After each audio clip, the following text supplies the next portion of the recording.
Immunolux. Immunolux bu o'z nomi aytib turibdi, immunomodulyator. Majmuasi o'simlik konsentranti xavfli saraton hujayralarini yo'q qilishda yordam beradi. Immun tizimi faolligini yuqori darajada ko'tarib, onkologik kasallar bilan samarali kurashadi. SPID, ko'krak bezi, prostata bezi, yo'g'on ichak saratoni hamda barcha turdagi o'simtalarni xavfli turiga aylanishiga to'sqinlik qiladi.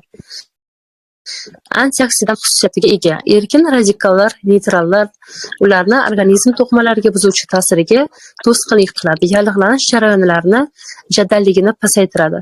Qon aylanishini yaxshilaydi. Umumiy antidepressiv, immun boshqaruvchi va sedativ ta'sir ko'rsatadi.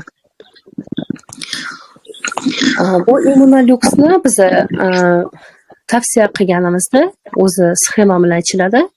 Ko'proq onkologik kasallarda va har xil surunkali og'ir bemorlarda biz buni tavsiya qilamiz. Mahsulot hammasi suyuq ko'rinishida. Bu ham xuddi shunaqa suyuqlik, rangi yodga o'xshaydi. O'zi kichkinagina idishchada, mana shu korobkada ichida ikkita butilka bo'ladi.